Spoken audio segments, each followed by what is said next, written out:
To our mind is beautiful women on a fashion show, or maybe even modeling a motor car, or for that matter, any other product. That's what we would immediately come to our mind when somebody talks about modeling. But now, coming to our subject of our workspace, our business space, and our life, in most advanced or Western societies, there's a very, very distinct compartmentalization of work, business, and life. Whereas when you talk about the Indian scenario, it is all, there's a very fine line or probably no line at all. Uh, when we work, okay, we have aspects of personal life coming in on many occasions. And when we are at home relaxing, you suddenly get a call to attend to some work. So there's no hard and fast line between the work, business, and life in our context. Whereas in Western societies, if you're closing work at 5 or 6, they don't take a call after that. It's their personal life. Nothing happens at the weekends as regards work is concerned. So we don't go by that kind of a format. So in our space, how can we model our work, business, those of us are business, and life? So for that, in fact, let me go back to one of the examples which I started with, modeling motor cars. When designing motor cars, we would start with conceptualizing it. We would make sketches of that, build it, test it on the road before we actually get into production.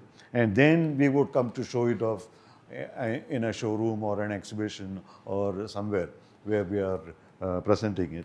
Now, can we model our work and business and life the way we conceptualize, build, test, importantly, and launch our work or life accordingly? So for that, in the business space at least, we have a structured template, a structured framework, a structured format called the business model canvas, developed by somebody called Alexander Osterwalder.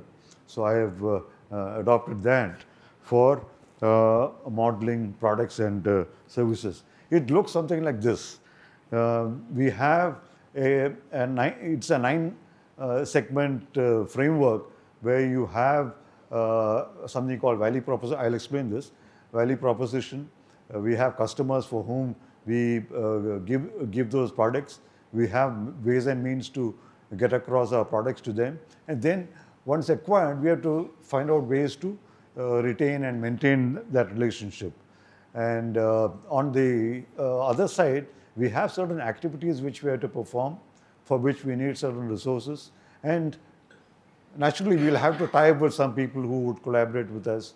And all. So now, what you see on the right side is what is going to bring your cash, your revenue.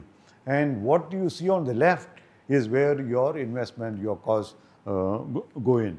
So what it means is that, okay, you build your product, you create your logistics patterns, delivery methodologies, you've identified which is the kind of community that you're going to serve, and what kind of channels you would use to deliver your products. It could be roadways or sea or airways, or even the Swiggy delivering your food on a motorcycle. And there are ways and means to retain that relationship, which brings in your cash flow. And for doing that, you need to perform certain activity. It could be a workshop, it could be a lab, it could be a clinic, it could be a consultancy firm, whatever. And for doing those activities, you need certain resources, maybe tools, maybe infrastructure, and so on and so forth. And there are some partners you would naturally tie up with because you don't want to do, or you probably cannot do everything by yourself. And all that means money for you. Okay. So now, when we talk about the central aspect, the value proposition, that is what your product, which you intend to deliver to satisfy a particular need. So now, for example, Now, when when I talk about, okay, I've got an example there. See, value proposition stays at the center of this canvas. That is what is most important. That's what you conceive and design and deliver to your customers, and for which certain activities and resources you need, and for which you have a cost and revenue structure. Now, if you look at these automobiles, I like cars, that's why I've taken examples of cars. The Volkswagen Beetle and the Tata Nano. The Volkswagen Beetle was launched into the market soon after the Second World War, even though it was developed a little earlier by none other than Adolf Hitler. And the whole purpose was to serve the masses with an efficient transportation need. And the company itself was called Volkswagen, which in German stands for people's car. Volkswagen means people's car. And they launched it as something, okay, think small. In the American market, it is all big cars. So on the other hand, even in Germany, they had the Mercedes-Benz, Opel, and other leading cars at that time. But then the intention of this car was to think small, serve that community of the masses. Now, coming to our Indian context, we have the Tata Nano, a very, very well thought out intention by Ratan Tata himself. When he saw a family of 3 traveling on a scooter, he said he thought somebody should do something for making their travels so much more safer and easier and comfortable. So he developed a car for the price of a scooter, and it was marketed under the theme, the world's cheapest car. Now, if you look at these two cars, the Volkswagen with various iterations and versions is still in the market, whereas the Tata Nano, after having really struggled for 9 years, since 2012, I think, until 2018 or 19, it was removed from the assembly line. Why? Why? Because it did not match up with my aspirations. I didn't want to be seen in my society as somebody buying a cheap product. It doesn't suit my ego. So even if I cannot even afford a scooter, I don't want to admit that I can't afford a scooter, or I can't admit a equally costing car. So that is the only reason. Otherwise, this car, it has got 26 patents. They applied for 35 patents, but it was awarded 26 patents, including for its body design, its monocoque chassis, and its injection system, 2-stroke injection system, and so on and so forth. But that wonderful car, so well designed, so well engineered, could not survive the market for longer than 8 or 9 years. The whole reason being the value proposition. The value proposition didn't suit the customer. Now, for example, if Deepak tells me, "You're the complete man," I feel elated. I feel elated. If ladies are not there, if L'Oreal tells the lady, "You're worth it," it's nothing better that the lady can expect to hear from somebody. So going beyond that product, going beyond that fabric, or going beyond that cosmetic, and telling something which is connecting to you is what would motivate you or me to acquire that product or buy that product. So that is the importance of value proposition. Now, I have adopted that framework. This is not a standard framework. I have adopted from the business model canvas to using it for a professional purpose. I have tried it myself and it has worked. Where using the same template, you build your career roadmap. What are your skills? Whom are you serving? What industries or employers can you connect with? How do you link up to them? What is the way that I should maintain a relationship with my employer or industry? What skills should I have? What values should I acquire for myself? So who would I partner with? I would need mentors, I would need coaches, I would need people who can certify my skills, and all that means money for me. And from my delivering those value is the rewards that I would get.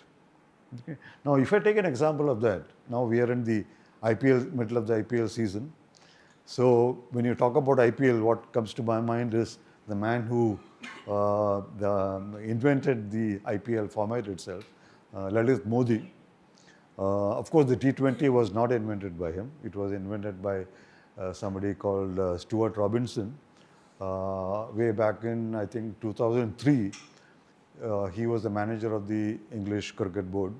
He invented that format to make it more acceptable to cricket viewers who otherwise used to spend 5 days watching a match. It became sort of work itself, going 5 days for a full week to watch cricket. He shortened it to a 3-hour format, making it T20. Now, Lalit Modi himself, he comes from a business background. His family sold tobacco products. So, okay, in the meanwhile, he went to the US to do his MBA, and there he watched the basketball championship, NBA championships. He got interested in sports, came back to India, joined BCCI as a sports administrator. He was a sports manager. And during his initial term of, I think, probably 4 or 5 years, he increased BCCI's revenue 7-fold, which gave him an incentive to look at something else. Okay, how do I change the format of just playing national cricket between cricket playing countries? So that is how this idea of franchising came to his mind, of commercializing cricket, of integrating the game with Bollywood and entertainment. So today, in fact, we are so attracted, everybody is at the TV at 7 o'clock in the evening watching the cricket matches. So that level of entertainment is something which was invented by Lalit Modi, who came otherwise pivoted from a business background, pivoted from a business family. Okay, so I'm not expecting probably he used this framework to do that, but any of us could do that. And the strength of this framework is that, okay, everybody in business would make a business plan. Business plan is something very, very static. There's a lot of detail that goes into it. Yes, it is required, but before that, this framework of business model canvas is something which would dynamically and strategically motivate you to use it on a continuous basis. If something is not right from one of the 9 elements, you go back and change it, which would affect some other blocks on the framework. So it allows you to iterate and modify your template, your framework from time to time, instead of being stuck with a business plan, which probably you cannot change or you don't want to change. Now, from that, I adopted, for paucity of time, I'm going fast, we can have questions after that. I have adopted that, and I must admit that I am fairly new to this template, but I'm experimenting with that. After my professional career, I thought, okay, is there some way I can use that same framework to reinvent my personal life?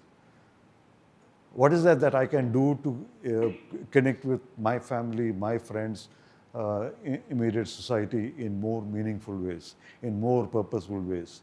Can I adopt philanthropy? Okay, if you talk of examples of Akshay Patra, Swami Prabhupada, he saw from his window a few urchin boys fighting with the street dogs for a packet of food. That prompted him to think that no child should go hungry any day. That's how he started Akshay Patra. Akshay Patra today serves almost 24 lakh meals across the country each day each day. So that's the kind of thought process that Swami Prabhupada has brought to it. No, it's not entirely for commercial purposes. It's all from sponsorships that he makes these 24 lakh meals. And of course, in the process, I am a small contributor to that. So that gives me joy. So that is the reward that I would get by doing that. I have a small tea stall in front of my house. Once in a while, I help him out. That gives me joy. I help with my family in their household chores. I do the laundry. I can also do sweeping when the maid doesn't turn up. And of course, my wife has asked me, what would people think? But so far, people have not thought anything otherwise. So that gives me a lot of satisfaction, a lot of joy. So when I use this template for reworking, reinventing, or repurposing my life, I think that I get a lot of satisfaction and joy from that. So that's something which I can share with you. So how can I help? What emotional support can I share with my family, my friends, my society? My customers, if you're looking back at the framework, my customers are my family, my friends, and my society. And the channels that I establish with them is a morning cup of tea, or a meeting like this, or a shared information. And all that is something which would give me satisfaction and peace, for which I spend my time, my energy, my resources. Okay. I'll just quickly go through this. I don't think you know. So finally, I think this is the template that you can possibly use. It's a very simple sheet of paper. I can share with you, with whoever is interested in this. You can fill in your products or services with the value proposition flavored around it, and work out whom do you want to serve, how do I get across to them, what relationship should I maintain, what activities should I perform to materialize that, what resources do I need, what help do I need from my partners, and what is the kind of investment that I'll have to make, and finally what revenue that I would get. So the whole, and of course there are tools for that which we can discuss, how to design that value proposition and how to configure your customer profile. So eventually it is how you reframe yourself, how you reposition yourself, and how eventually you can reinvent yourself. Okay. So that's what I wanted to share with you this evening. Thank you.